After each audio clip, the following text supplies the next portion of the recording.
Subscribe to Cheating Tales Lab. Now let's begin. The coffee had gone cold in Marcus Turner's hand. He sat at the kitchen table, staring at the mug like it held answers he desperately needed. Upstairs, he could hear his wife Rachel getting their 5-year-old son ready for the day. The usual morning chaos of finding socks and convincing a kindergartner that yes, he really did need to brush his teeth. Marcus was 32, a civil litigation attorney at a mid-sized firm downtown. He'd built his career on reading people, on catching the small inconsistencies in testimony that unraveled entire cases. But lately, he'd been missing something crucial, something happening right under his nose in his own home. It had started 3 weeks ago. Little Spencer, named after Rachel's grandfather, had begun clinging to Marcus every morning. The boy who used to bounce out of bed excited for school now trembled when Marcus picked up his briefcase. Yesterday morning had been the worst. Spencer had wrapped his small arms around Marcus's leg, tears streaming down his face, voice breaking as he begged, "Daddy, please don't go. They come when you're not here. They do terrifying things to me." Marcus had knelt down, heart hammering, and asked who they were. But Spencer had just shaken his head, going silent in that way traumatized children do, like speaking the words might make the monsters real. Rachel had dismissed it as nightmares, as an overactive imagination. "He's 5, Marcus. Remember when he thought there were dinosaurs in the closet?" She'd been distracted lately, taking on extra shifts at the hospital where she worked as a nurse. Her mother, Vivian Lehman, had been sick, and Rachel spent most of her free time at her parents' house across town. But Marcus knew nightmares. This wasn't nightmares. This was fear. He'd tried everything. Checked the house for carbon monoxide. Reviewed their nanny cam footage, but they'd removed those cameras 6 months ago when Spencer started school full-time. He'd questioned their neighbors, casually asking if they'd seen anyone around the house. Nothing. Last night, unable to sleep, Marcus had done what he did best. He'd built a case file. He'd written down every incident, every time Spencer had shown signs of distress. The timeline was damning. It had all started exactly when Rachel's father, Abraham Lehman, had offered to help out more. Abraham was 73, a retired postal worker who'd always been off. Marcus had noticed it from the first time they met, 8 years ago when he and Rachel started dating. The way Abraham's eyes would linger too long. The way he'd make comments that seemed innocent on the surface, but left Marcus uncomfortable. "Rachel was such a beautiful little girl," he'd said once, showing Marcus family photos. "I used to give her baths until she was 10. Isn't that what good fathers do?" Marcus had mentioned it to Rachel once, early in their marriage. She'd gotten defensive, angry even. "That's my father you're talking about. He's old-fashioned, that's all. You're being paranoid." So Marcus had buried his concerns, told himself he was overreacting. Abraham had been at their wedding, in the delivery room when Spencer was born, a fixture at every birthday and holiday. Rachel trusted him completely. But 3 weeks ago, when Vivian fell and broke her hip, Abraham had suddenly had a lot of free time. And Rachel, drowning in guilt and responsibility, had given her father a key to their house. "Just in case of emergencies," she'd said. "He can check on Spencer if we're both running late, or if there's an issue with the house." Marcus had objected, but weakly. What kind of son-in-law denies his injured mother-in-law's husband a key to help out? Rachel had already been stressed, and Marcus hadn't wanted to fight. Now, sitting at the kitchen table, Marcus made a decision. He pulled out his phone and texted his senior partner, "Family emergency. Need to take sick leave. We'll explain later." Then he texted Rachel, "Not feeling well. Staying home today. Don't worry about us." When Rachel came downstairs with Spencer, Marcus was still in his pajamas, doing a convincing impression of someone with a stomach bug. Rachel kissed his forehead, told him to rest, and headed out for her 12-hour shift. Spencer watched his father with wide, uncertain eyes. "You're staying?" the boy whispered. "I'm staying," Marcus confirmed. "Why don't you play in your room for a bit? Daddy needs to make some phone calls." After Spencer went upstairs, Marcus moved quickly. He set up his laptop in the guest room, the one with a clear view of the hallway and Spencer's bedroom door. He positioned it so the camera would capture anyone approaching. Then he installed a small audio recorder, the kind he used for client meetings, in the hallway smoke detector. By 9:30, everything was ready. Marcus sat in the guest room, doors slightly ajar, laptop recording, and waited. The house was silent except for the sound of Spencer playing with his toy cars upstairs. Marcus thought about his son, The way Spencer laughed at bad jokes. The way he insisted on wearing his Superman cape to the grocery store. The way he'd recently started asking Marcus to check under his bed every night. Not for monsters, but for the bad people. At 9:47 a.m., Marcus heard it. A key sliding into the front door lock. His blood went cold. Rachel wouldn't be home for hours. They hadn't ordered any deliveries. The only other person with a key was. The front door opened. Marcus heard footsteps, deliberate and quiet, moving through the foyer. He watched through the crack in the guest room door as Abraham Lehman appeared at the bottom of the stairs. The old man was carrying a bag. Not a grocery bag or a toolbox. A black duffel bag, the kind that zipped all the way around. Abraham paused, listening. Then he started up the stairs, moving with a purpose that made Marcus's stomach turn. The old man walked straight to Spencer's room, didn't knock, just pushed the door open. Marcus heard his son's voice, small and terrified. No, please. Daddy's here. Daddy's home. Daddy's at work. Spencer. Abraham's voice drifted out, calm and practiced. Just like always. Now, let's not make this difficult. Marcus stood from the guest room, his hands steady despite the rage burning through his veins. He'd prosecuted enough cases to know the importance of evidence, of catching someone in the act, of not moving too soon. But he'd also been a father long enough to know when theory met reality. He stepped out of the guest room and walked to the hallway, standing at the top of the stairs where Abraham would see him when he turned around. Abraham, Marcus said, his voice level. What are you doing in my house? The old man froze in Spencer's doorway. He turned slowly, and Marcus saw it. The flash of panic, the quick calculation, the shift from predator to prey. Abraham's hand was still on the duffel bag. Marcus, I thought. Rachel said you'd be at work. I'm sure she did. Marcus took a step forward. Step away from my son's room. Abraham's face went through several expressions. Surprise, fear, then something uglier. Defiance. This is a misunderstanding. I came to check on the boy. Rachel asked me to. She didn't. Marcus pulled out his phone, held it up. I've been recording since you walked in. Every word. Every step. The color drained from Abraham's face. Spencer, Marcus called, not taking his eyes off Abraham. Come here, son. The boy appeared in the doorway, and Marcus saw it all. The fear, the shame, the relief that someone finally believed him. Spencer ran past Abraham and wrapped himself around Marcus's legs, just like he did every morning. Daddy, Spencer sobbed. He brings the camera. He makes me. Shoo. Marcus said gently, running his hand through his son's hair.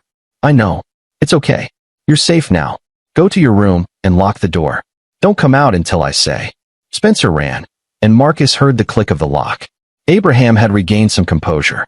You're making a mistake, Marcus. Whatever that boy told you, he's confused. Children have such vivid imaginations. If you make accusations. I'm not making accusations, Marcus interrupted. I'm stating facts. You used a key you weren't authorized to have. You entered my home without permission. You went to my son's room with. He nodded at the bag. What's in the bag, Abraham? Nothing. Toys. I brought him toys. Then you won't mind if I look. Abraham's hand tightened on the bag. I think I should leave. I think you should stay right where you are. Marcus pulled out his phone again and dialed 911. Abraham lunged for the stairs, but Marcus was 32 and Abraham was 73. Marcus didn't even have to touch him, just stepped into his path, and the old man stumbled backward. 911, what's your emergency? My name is Marcus Turner. I have an intruder in my home who is attempting to access my minor child's bedroom. I'm detaining him until police arrive. Abraham's face went from red to purple. Intruder? I'm your wife's father. With a key you're about to lose, Marcus said calmly. He gave the dispatcher his address, then hung up. The next 10 minutes were the longest of Marcus's life. Abraham tried everything. Threats, bargaining, playing the victim. Rachel will never forgive you for this. I'm an old man with a sick wife. You're destroying your family over nothing. But Marcus had spent years in courtrooms.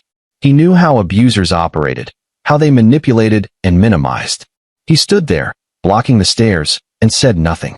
When the police arrived, Marcus handed over his phone with the audio recording. He explained calmly, professionally, exactly what he'd witnessed. 2 officers took Abraham outside while a third, a woman named Officer Dolores Kramer, spoke with Spencer. Marcus watched through Spencer's door as his son, in halting words, told Officer Kramer about the picture times and the touching games and the special secrets. By the time Rachel arrived home 2 hours later, called back by the police, Abraham was already at the station being processed. The duffel bag had been opened. Inside, a professional camera, props, and things Marcus couldn't even look at without feeling sick. Rachel stood in their living room, her face ashen, as Officer Kramer explained what they'd found, what Spencer had disclosed. "No," Rachel kept saying. "No, that's not possible. Not my father. There's been a mistake." Marcus watched his wife's world shatter. He felt no satisfaction in being right, only a deep, bone-tired grief for what they'd all lost. But when Rachel turned to him, her eyes full of accusation, "Why didn't you tell me? Why did you do this without talking to me first?" Marcus felt something harden inside him. "I tried to tell you," he said quietly. 8 years ago. Last month. This morning. You didn't want to hear it." Rachel flinched like he'd slapped her. Officer Kramer cleared her throat. "Mrs. Turner, I need you to understand something. Your husband likely saved your son's life today. The materials we found, the testimony Spencer gave us, this wasn't a first offense. Your father is part of a larger network we've been investigating." The room went silent. "What network?" Marcus asked. Officer Kramer looked at him, and Marcus saw the exhaustion in her eyes, the kind that came from seeing too much darkness. "We've been tracking an online group for 6 months. They share content involving children. We couldn't identify most of the victims or perpetrators. The footage was always cropped, disguised. But one of our techs recognized a wallpaper pattern. It matched a house we'd investigated 3 years ago, a house owned by your wife's uncle, Stanley Lehman." Rachel made a sound like a wounded animal. "Stanley," Marcus said. "Rachel's uncle Stanley? The one who lives in Oregon. Used to live in Oregon. He moved to a town about 40 minutes from here 2 years ago." Officer Kramer pulled out a folder. "We have reason to believe Abraham and Stanley have been collaborating with others. This is much bigger than one man and one child." Marcus felt the world tilt. "How many? We're still investigating. But based on what we've uncovered so far, at least 7 children over the past decade." Rachel sat down hard on the couch, her face gray. "My father. My uncle. All this time." Officer Kramer's expression softened. "Mrs. Turner, this is not your fault. These men are skilled manipulators. They count on family loyalty, on people not wanting to believe the worst. But your husband did believe. And he acted. That's what matters now." After the police left, Marcus and Rachel sat in silence. Upstairs, Spencer was asleep, exhausted from the day's trauma. A counselor was coming tomorrow. There would be interviews, forensic exams, years of therapy. "I need you to leave," Rachel said finally. Marcus looked at his wife. "What? I need time to process this. I can't look at you right now." "Rachel, I protected our son. You suspected my father of being a pedophile, and you didn't tell me." Her voice broke. "You let me send Spencer alone with him. You let me trust him. I didn't know for certain until today. And every time I raised concerns, you shut me down. Because you never said what you actually thought. You just made vague comments about him being off. If you told me, you wouldn't have believed me. You just said that. You still don't want to believe it." Rachel stood up, trembling. "Get out. I mean it. Go stay somewhere else. I need to breathe." Marcus could have fought, could have argued that this was his house too, that he'd done nothing wrong. But he saw the grief and shock and rage in his wife's eyes, and he understood that she needed to blame someone, and it couldn't be her father, not yet, so it would have to be him. He went upstairs, packed a bag, and kissed Spencer's sleeping forehead. "I'll be back soon," he whispered. "I promise." As he drove to a hotel downtown, Marcus's phone buzzed. A text from an unknown number. "You made a mistake today." Then another. "You should have minded your own business." Marcus pulled over, hands shaking. He called Officer Kramer. "They know," he said when she answered. "Someone knows what happened today, and they're threatening me." There was a pause on the other end.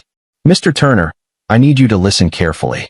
The network we're investigating, they're organized. They protect each other. If they think you're a threat to their operation, what are you saying?" "I'm saying you need to be careful. Very careful. This isn't over." Marcus sat in his car in a hotel parking lot, his phone full of threats, his son traumatized, his wife unable to look at him, and he realized that catching Abraham had been just the beginning. The hotel room smelled like bleach and old carpet. Marcus hadn't slept. He'd spent the night reviewing every detail of his interaction with Abraham, every second of the recording, every implication of what Officer Kramer had said. A network. At least 7 children. They protect each other. At 6 a.m., his phone rang. "Rachel, you need to come back," she said without preamble. "Spencer won't stop crying. He thinks you left because of him."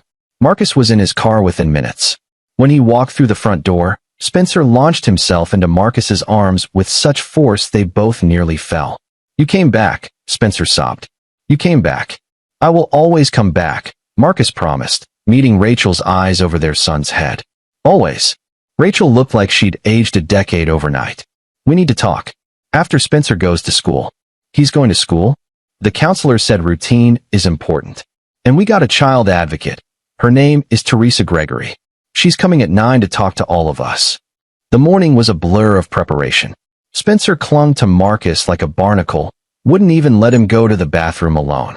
When they finally got the boy on the school bus, with a teacher who'd been briefed by the principal, Marcus and Rachel stood on the lawn and watched it drive away. "I'm sorry," Rachel said quietly. "For last night. For everything. You were in shock. I was a coward." She turned to him, eyes red-rimmed. "My mother called this morning. From the hospital. They told her about my father's arrest. She's denying everything. Says you set him up, that you've always hated him, that you probably planted evidence." Marcus felt something cold settle in his chest. "Do you believe that?" "No. But Marcus, I need you to understand. My whole family is going to come at us. My mother, my aunts, my cousins. They're already circling the wagons. They're going to try to destroy you. Us. Let them try. You don't know them. The Lehmans, we protect our own. Even when we shouldn't." At 9 o'clock, Teresa Gregory arrived. She was in her 50s, with kind eyes and a no-nonsense demeanor that immediately put Marcus at ease. She explained the process, the forensic interview Spencer would need to do, the medical exam, the likelihood of a trial. "I need you both to be prepared," Teresa said. "This is going to get worse before it gets better. Abraham's attorney will try to discredit Spencer, to make him seem confused or coached. They'll paint Marcus as a vindictive son-in-law with a grudge. And if there really is a network involved, they'll have resources we can't even imagine." "What kind of resources?" Marcus asked. Teresa exchanged a look with Rachel. "Money. Political connections. People in positions of power who have a vested interest in keeping this quiet." Marcus felt something click into place. "The threats I got last night. They weren't random." "No," Teresa agreed. "They weren't. Which is why I'm going to suggest something that might sound extreme. I think you should hire private security. And I think you should start documenting everything. Every interaction with the Lehman family, every threat, every attempt at contact." Over the next week, Marcus did exactly that. He hired Luther Bass, a former FBI agent who now ran a small private investigation firm. Luther installed cameras around their house, gave them new phones with encrypted messaging, and ran background checks on every member of the Lehman family. What he found was disturbing. Stanley Lehman, the uncle in Oregon, or rather, 40 minutes away, had been fired from 3 different schools over a 30-year career. Always for inappropriate behavior with students. Never charged. Always settled quietly with NDAs and severance packages. Abraham's brother, Jonathan Lehman, had been a youth pastor at a megachurch in the 90s. The church had shut down suddenly in 2002, and Jonathan had moved to Florida. When Luther dug deeper, he found sealed court records and at least 4 families who'd signed settlements. Even Rachel's mother, Vivian, had a history. She'd been a school nurse, and there were complaints from parents, children coming home with strange marks, stories that didn't add up. Nothing proven, but enough smoke to suggest fire. "It's generational," Luther told Marcus and Rachel as they sat in their living room, reviewing his findings. "This kind of organized abuse, it gets passed down. Parents groom their children to accept it as normal, and those children grow up to either become abusers themselves or enablers." Rachel had gone pale. "Are you saying my whole family?" "I'm saying there's a pattern, and patterns don't lie." That night, after Rachel went to bed, Marcus sat in his study and made a list. Not just of potential suspects, but of victims. If there had been 7 children over 10 years and multiple abusers, then the math was simple. There had to be more. He started with Spencer's school. How many other children had Abraham had access to? Rachel's mother had taught him about volunteer opportunities, Abraham had been a regular helper at the school library, had run a photography club for kids interested in nature photography. Marcus felt sick. He pulled up the school directory and started making notes. Then he expanded his search. Abraham's church, his bowling league, the community center where he played chess. Everywhere Marcus looked, Abraham had positioned himself around children. By 2 a.m., Marcus had a map on his wall with photographs, timelines, and connections. He'd identified at least 15 children who'd had regular contact with Abraham over the past 5 years. He was so focused he didn't hear Rachel come in until she spoke. "What is this?" Marcus turned. His wife stood in the doorway, staring at the wall of evidence. "I'm building a case," Marcus said simply. "The police are building a case. The police are overwhelmed. Officer Kramer told me they have 2 detectives on this, and they're handling 30 other cases. This needs someone who cares, Rachel. Someone who won't let it get swept under the rug." Rachel walked closer, studying the photographs. These are children from Spencer's school, and Abraham's church, and the community center.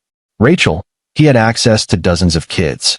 And if Stanley and Jonathan were involved, if there really is a network. "You can't do this alone." "I'm not alone. I have Luther. Luther is a PI. You need..." She stopped, thinking. "You need someone who understands how these networks operate. Someone who's investigated them before." Marcus waited. Rachel pulled out her phone and dialed a number. "Albert, it's Rachel. I need to call in a favor." 20 minutes later, Rachel explained. Albert Reed was an investigative journalist who'd exposed a child trafficking ring in the Midwest 5 years ago. He was Rachel's cousin, the only member of the Lehman family who'd cut ties with them after some incident Rachel had never gotten details about. "If anyone can help us navigate this, it's Albert," Rachel said. "He knows how they think, how they operate." The next morning, Albert Reed sat in their living room. He was 45, lean and intense, with the kind of eyes that missed nothing. "Let me be clear," Albert said. "If we do this, if we really go after these people, your life as you know it is over. They will ruin you. Financially, socially, professionally. They will make you wish you'd kept your mouth shut." "They already threatened me," Marcus said. "Those were warnings. Wait until they actually start." Albert pulled out a laptop. "But if you're committed, I can help. I've been trying to expose the Lehman family for years. I just never had enough evidence." "What stopped you?" Albert's jaw tightened. "My daughter, Emily. She spent a summer with Uncle Abraham when she was 9. I didn't know. I was overseas on assignment, and my ex-wife thought it would be good for Emily to connect with family. When I came back, Emily was different. Wouldn't talk about the summer. Started having nightmares." Marcus felt his stomach drop. "Did you?" "I tried. Went to the police. But Emily wouldn't talk. Vivian and Abraham denied everything. Called me a paranoid father trying to alienate my daughter. My ex-wife believed them. I lost custody in the divorce. Where's Emily now?" "Dead." Albert's voice was flat. "Suicide. 2 years ago. She was 23. The room went silent. She left a note," Albert continued. "Told me I was right. Told me what Abraham did. What Stanley did. What others did. She gave me names, dates, details. But it was too late for any of it to matter legally. Statute of limitations had run out on everything." Rachel was crying quietly. "So yes," Albert said, looking at Marcus. "I'll help you. Not just because it's the right thing to do, but because I want every single one of these bastards to pay for what they took from my daughter." Over the next month, the 3 of them worked in secret. Albert used his journalist contacts to access sealed records. Luther used his FBI connections to track digital footprints. And Marcus, using his legal training, started building an airtight case that would stand up in court. What they uncovered was worse than any of them had imagined. The network wasn't just local. It was interstate, with members in 7 states. They used encrypted messaging apps, dead drops, and a rotating schedule of meetups where they'd share victims. The whole operation was coordinated by someone they only referred to as the Shepherd. "It's a religious reference," Albert explained. "These groups often use biblical language to justify what they do. The shepherd tends his flock." "It's sick. Do we know who the shepherd is?" Marcus asked. "Not yet, but we're close." Then, 6 weeks after Abraham's arrest, everything changed. Marcus got a call from Officer Kramer. "You need to sit down for this." "What happened?" "Abraham made bail. Some anonymous donor posted the $500,000. He's out." Marcus felt the blood drain from his face. That's not possible, the judge said. The judge was overruled by someone higher up. Marcus, I don't know who these people know, but they've got serious pull. Marcus hung up and immediately called Rachel. We need to leave. Now. Take Spencer and go somewhere safe. Marcus, what? Abraham's out on bail. I'm coming to get you. But when Marcus pulled into their driveway, there was already a car parked there. Abraham's car. Marcus ran inside to find Abraham sitting in his living room, drinking coffee, with Rachel standing in the corner looking terrified. Get out of my house, Marcus said. Abraham smiled. It was the smile of a man who knew he had all the power. Actually, this is partly my daughter's house. I'm here as her invited guest. I didn't invite you, Rachel said shakily. Your mother did. She called Rachel and insisted I come talk to you both. Clear up this misunderstanding. There's no misunderstanding, Marcus said. You're a child molester, and you're going to prison. Abraham's smile didn't waver. Am I? Because my attorney seems to think otherwise. Apparently, there are some issues with your evidence. The recording you made, it might not be admissible. You didn't have my consent to record me. Marcus felt cold. He'd been so focused on catching Abraham, he hadn't considered the legal technicalities. And Spencer's testimony, Abraham continued, is from a 5-year-old child who was clearly coached by his father. A father who, by his own admission, has harbored unfounded suspicions about me for years. A father who set up an elaborate trap to entrap me. You came to my house with a bag full of toys and books for my grandson. That's my story, and I'm sticking to it. And without that recording, without Spencer's coached testimony, what do you have? The word of a paranoid attorney with control issues. Marcus lunged forward, but Rachel grabbed his arm. Abraham stood, straightened his jacket. Here's what's going to happen. You're going to drop these ridiculous charges. You're going to apologize to my family for the pain and embarrassment you've caused. And we're all going to move forward like civilized people. And if I don't, Abraham's smile turned cold. Then you'll lose everything. Your career, your reputation, your marriage, your son. He looked at Rachel. I've already spoken to some excellent family attorneys.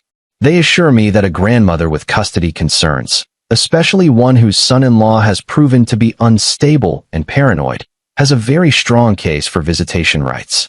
Unsupervised visitation rights. Marcus saw red. But before he could move, Luther Bass appeared in the doorway. I'd leave now if I were you, Mr. Lehman, Luther said calmly. Abraham looked at the PI, clearly assessing whether he was a threat. This isn't over. No, Marcus said quietly. It's not. After Abraham left, Marcus turned to Rachel. Did you know he was coming? My mother called. Said he wanted to talk. I told her no, but she gave him our address anyway. I didn't think he'd actually come. Marcus pulled out his phone and called Albert. We need to accelerate the timeline. Abraham's making moves. Then so should we, Albert replied. I found something. About the shepherd. Who is it? There was a pause.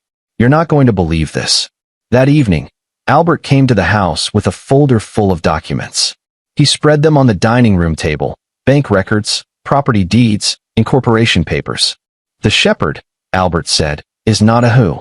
It's a what. Specifically, a trust. The Lehman Family Trust, established in 1987 by Abraham's father. Marcus scanned the documents.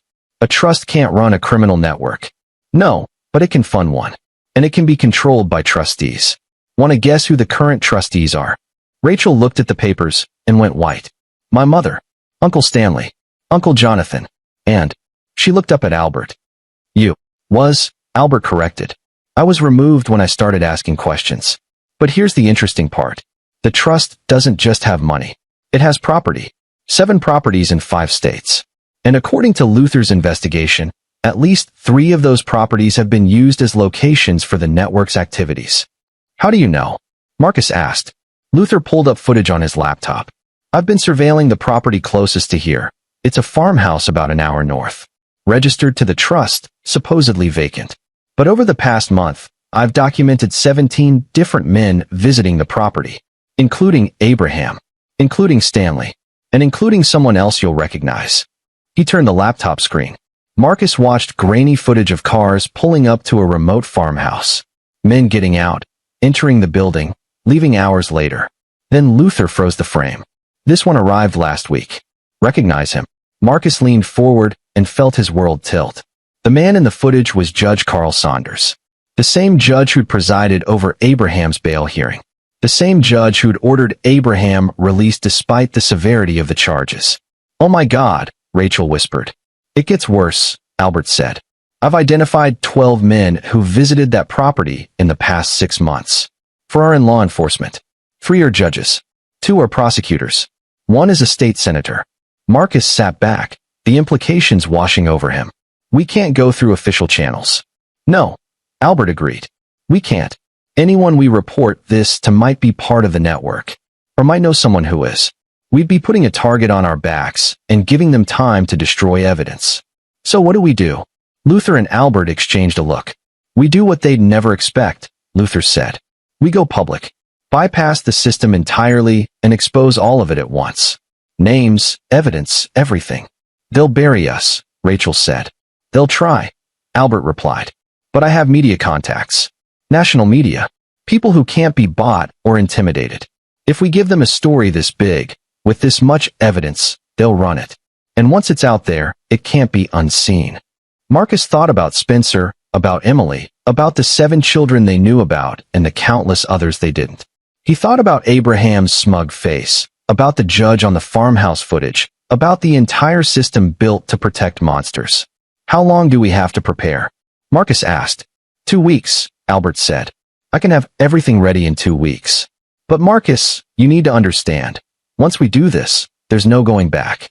These people will come after you with everything they have." Marcus looked at Rachel. She met his eyes and nodded. 2 weeks, Marcus said. "Let's burn it all down." The next 2 weeks were the most intense of Marcus's life. By day, he maintained his normal routine, went to work, picked up Spencer from school, had awkward dinners with Rachel while they pretended everything was fine. By night, he met with Albert and Luther, building an evidence file that would be impossible to ignore. They called it Operation Daylight. The plan was simple: compile everything they had, documents, surveillance footage, testimonies from victims Albert had tracked down over the years, financial records showing how the trust funded the network, and release it all simultaneously to 3 major news outlets and the FBI's Internal Affairs Division. "The key is redundancy," Albert explained. "If we give it to one outlet, they might get pressured to kill the story. But if we give it to 3, plus Internal Affairs, someone will run with it." Marcus worked on the legal documentation, ensuring every piece of evidence was properly annotated and sourced.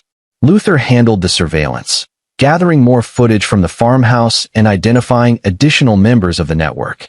And Albert worked his media contacts, preparing them for the biggest story of the year. But on day 9, something went wrong. Marcus came home to find his house ransacked. Furniture overturned, cushions slashed, belongings scattered everywhere. But nothing stolen. This wasn't a burglary. This was a message. Rachel and Spencer hadn't been home. They were at therapy, which Marcus now realized was the only reason they were safe. He called Luther immediately. "They're looking for the evidence," Luther said. "They know we're building something." "How?" "Could be anything. Someone saw us surveilling. Someone heard something." Or Luther paused. "Marcus, where's your laptop? The one with the case files." Marcus looked around the destroyed study. "I keep it locked in the safe. I've been carrying the key." But when he opened the safe, the laptop was gone. "They have it," Marcus said, feeling sick. "They have everything." "Not everything," Luther said. "I kept backups. Cloud storage, encrypted. They got 1 copy, but we have others. That's not the point. They know we know. They're going to accelerate whatever they're planning." That night, Marcus didn't sleep. He sat in Spencer's room, watching his son sleep, and thought about what failure would mean. Abraham back in their lives. The network continuing. More children hurt. The next morning, he got a call from an unknown number. "Mr. Turner, my name is Guy O'Donnell. I represent the Lehman Family Trust." Marcus's blood went cold. "How did you get this number?" "We need to meet. Today. I have a proposition that I think you'll find very reasonable. I'm not interested in anything you have to say. Not even if it means protecting your son? Mr. Turner, you're fighting a battle you cannot win. But you can walk away. Spencer can have a normal life. Rachel can have her family back. All you have to do is stop this crusade of yours. Go to hell. I'll be at the Starbucks on 5th and Main at 2 p.m. If you're not there, we proceed with alternative measures. And trust me, you won't like those measures." The line went dead. Marcus called an emergency meeting. Luther, Albert, and Rachel gathered at Luther's office. "It's a trap," Luther said immediately. Obviously, Marcus agreed. But what kind of trap? Albert was already pulling up information on Guy O'Donnell. He's a fixer. Works for wealthy families who need problems to disappear. He's connected to at least 3 cases of witness intimidation that I know of. So they're going to try to buy me off or threaten me, Marcus said. Or kill you, Luther added bluntly. If they're desperate enough. Rachel grabbed Marcus's hand. "You can't go. If I don't, they'll come after us another way. At least this way, we control the meeting." "You don't control anything," Luther said. "These people have all the power, Marcus. They have money, connections, law enforcement in their pocket. What do you have?" Marcus thought about it. What did he have? Not power. Not connections. Not money. But he had something they didn't. He had the truth. And he had people who cared about that truth enough to fight for it. "I have you," Marcus said to Luther. "And Albert. And every victim who's been brave enough to come forward. They can't kill all of us." "They can try," Albert said grimly. At 1:30 p.m., Marcus walked into the Starbucks on 5th and Main. Luther was already there, sitting at a corner table with a laptop, recording everything. Albert was outside in a car with a police scanner and a direct line to Officer Kramer, the one cop they felt they could still trust. Guy O'Donnell was easy to spot. Expensive suit, shark's eyes, the kind of man who'd sold his soul so long ago he'd forgotten he ever had one. "Mr. Turner," O'Donnell said, gesturing to the seat across from him. "Thank you for coming. Say what you have to say." O'Donnell slid an envelope across the table. "Inside is a check for $2 million. Also a contract. You sign it. You agree to drop all accusations against Abraham Lehman and any other members of the Lehman family. You agree to never speak publicly about any of this. In return, you get the money, and we guarantee that Spencer will never have any contact with Abraham again." Marcus didn't touch the envelope. "And if I don't sign? Then we proceed with Plan B. You lose your job. We have friends at your firm who'll find cause to terminate you. You lose custody of Spencer. We have a judge who owes us a favor and a psychologist who'll testify that you suffer from paranoid delusions. And you possibly lose your freedom. We have evidence that you broke into Abraham's house and planted evidence. Wire fraud, trespassing, evidence tampering. That's 10 years minimum." Marcus felt rage building, but he kept his voice level. "None of that is true. Doesn't matter. We have lawyers who can make it look true. And by the time it's sorted out, if it ever gets sorted out, Spencer will be 18 and your life will be over." Marcus leaned back. "You're assuming I care more about myself than about stopping you. Everyone has a breaking point, Mr. Turner. Even self-righteous heroes." "Maybe," Marcus agreed. "But you've miscalculated one thing. And what's that? I'm not a hero. I'm just a father who loves his son. And there is nothing, no amount of money, no threat, no consequence, that will make me stop protecting him." O'Donnell's smile faded. "Then you're a fool." "Probably. But I'm a fool with evidence. With witnesses. With documentation that will bury you and everyone you work for." "Had evidence," O'Donnell corrected. "We recovered your laptop. Whatever you think you have, it's gone." Marcus pulled out his phone and placed it on the table. "Cloud backups are a wonderful thing, as are encrypted drives. And dead man switches." He watched O'Donnell's face carefully. Saw the moment the man realized Marcus might actually be a problem. "What dead man switch? If I don't check in every 12 hours, everything I have gets automatically released to a dozen media outlets and law enforcement agencies. You kill me, you make this go away, and the story breaks anyway. Probably faster, actually, since my death would be pretty suspicious." It was a bluff. Marcus didn't actually have a dead man switch. But O'Donnell didn't know that. "You're insane," O'Donnell said. "No. I'm motivated. There's a difference." O'Donnell stood up. "You're making a terrible mistake. I'll take my chances." As O'Donnell walked out, Luther came over. "That went better than expected. Or worse," Marcus said. "We just showed them threats won't work. Now they'll try something else." That night, Marcus got his answer about what something else meant. He got a call from Rachel. She was crying so hard he could barely understand her. They took him. Marcus, they took Spencer. Marcus's world stopped. "What? How?" "I don't know. He was at school. The principal said a woman came. Said she was from Child Protective Services, that there'd been a report of abuse. She had paperwork, ID, everything looked legitimate. They gave her Spencer and, oh God, Marcus, what have they done? Marcus was already running for his car. Call the police. Call Kramer. Call everyone. But when he got to the school, there were already 3 police cars there. And standing in the principal's office, looking official and sympathetic, was a woman with a CPS badge. "Mr. Turner," she said, "I'm Carol Walker, with Child Protective Services. I've removed your son from your custody, pending an investigation into allegations of abuse." "What allegations?" "Your father-in-law, Abraham Lehman, has filed a complaint claiming you've been physically abusing Spencer. He has photographs, witnesses, medical records." "That's a lie. That's for us to determine. Spencer is currently in protective custody. You'll be able to see him once we've completed our investigation." Marcus felt the walls closing in. "Where is he?" "I can't tell you that. You have to tell me where my son is." "Actually, I don't. And if you continue to be aggressive, Mr. Turner, I'll have to ask these officers to remove you from the premises." Marcus looked at the cops, saw in their eyes that they'd do exactly that, saw that the system was working exactly as O'Donnell had promised it would. He called Luther from the parking lot. "They have Spencer. CPS took him. Said Abraham filed abuse allegations." "Fake CPS or real?" "I don't know. She had credentials, but I'm on it. I'll verify if she's legitimate." "Marcus, where are you?" "Outside the school. I don't know what to do. If I push too hard, they'll arrest me. If I don't, breathe. We'll find him. I promise." But an hour later, Luther called back with bad news. Carol Walker is real. She works for CPS. But Marcus, her ex-husband, is Jonathan Lehman, Rachel's uncle. Marcus felt sick. They got to her. Or she was already compromised. Either way, she has legal authority to keep Spencer. And unless we can prove she's acting improperly, we accelerate the timeline, Marcus said. "We release everything now." "Marcus, we're not ready. We need another week too." "We don't have another week. They have my son." There was silence on the other end. Then, "Okay, I'll call Albert. We go tonight."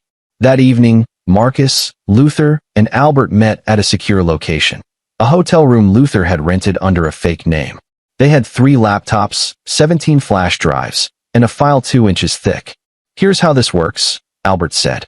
"I've already briefed my contacts at the Times, the Post, and the Journal. They're standing by. We send them everything at once: documents, footage, witness statements, financial records. They'll have exactly 6 hours to review before we release it to social media and alternative news sites. The FBI Internal Affairs Division gets the same package." "What about Spencer?" Rachel asked.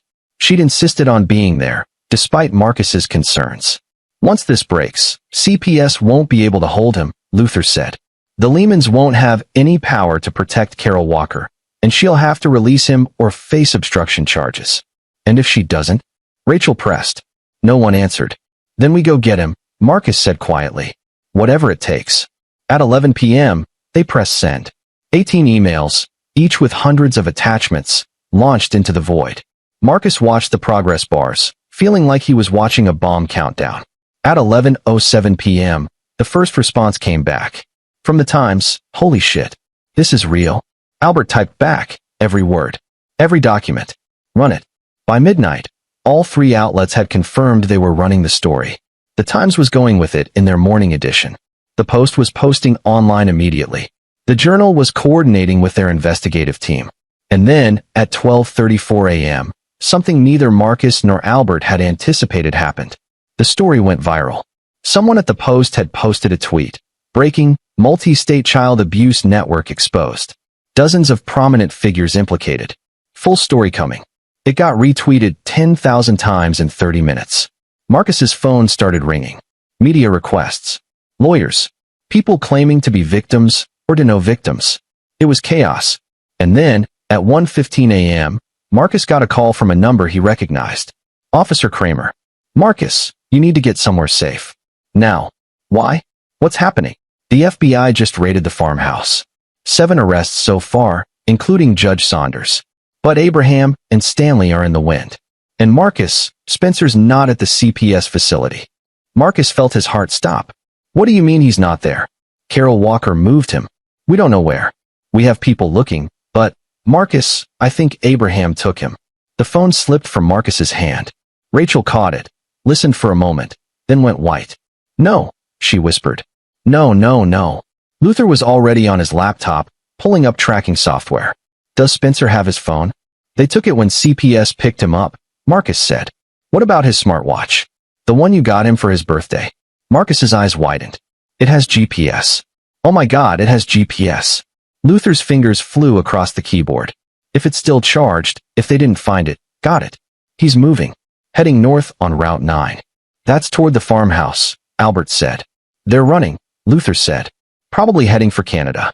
If they cross the border. Marcus didn't wait to hear the rest. He grabbed his keys and ran. Marcus, Rachel called after him. You can't do this alone. Watch me. He was in his car, engine roaring to life. GPS pulled up on his phone showing Spencer's location as a moving blue dot. Behind him, he heard another engine start. Luther's car. The drive was a blur. Marcus pushed his car to speeds he'd never attempted, weaving through late-night traffic, running red lights, focused only on that blue dot that represented his son. Luther's voice came through his phone on speaker.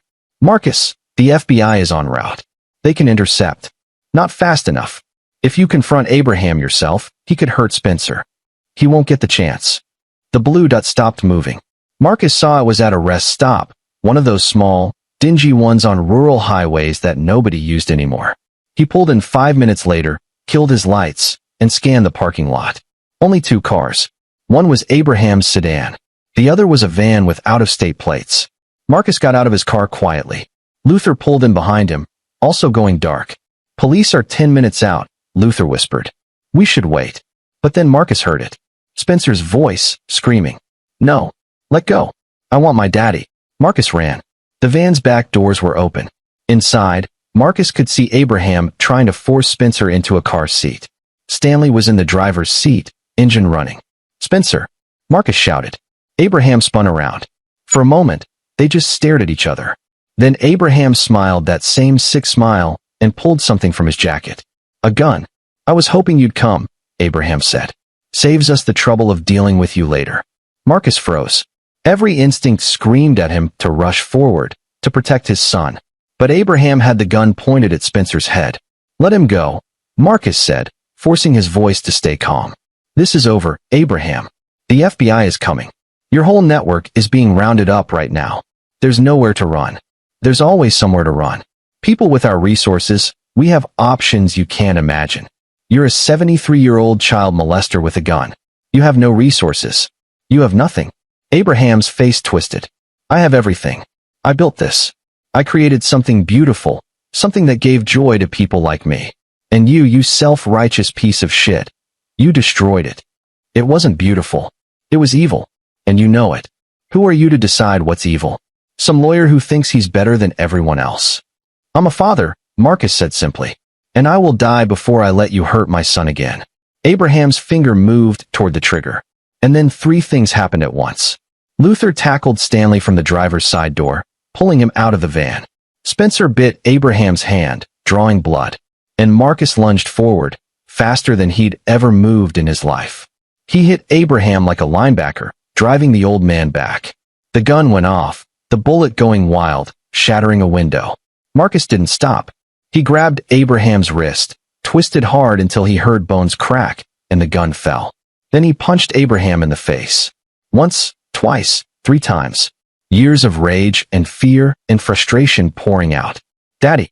Spencer's voice cut through the red haze. Marcus stopped, looked down at Abraham, bloody and broken on the ground, and realized he was about to do something he couldn't take back. He stepped away, picked up Spencer, held his son tight while the boy sobbed into his shoulder. I've got you, Marcus whispered. I've got you. Police cars screamed into the parking lot, lights blazing. FBI agents poured out, guns drawn. Marcus watched them arrest Abraham, read him his rights, drag him away. Officer Kramer approached Marcus. Are you okay? No, Marcus said honestly. But I will be. They took Spencer to the hospital to be checked out. Rachel met them there, and for the first time in months, they held each other and cried. Over the next 72 hours, the full scope of the network came to light.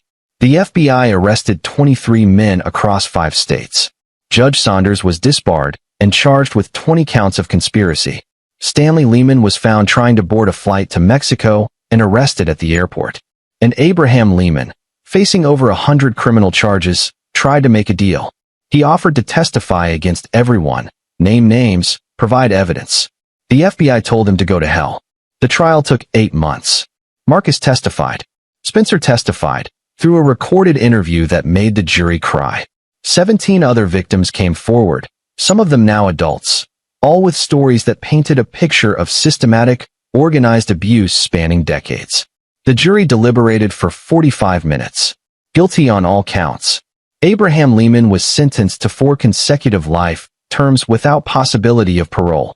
He died in prison 3 years later. Alone. Stanley got life as well. Jonathan took a plea deal, but still got 25 years. Judge Saunders got 15.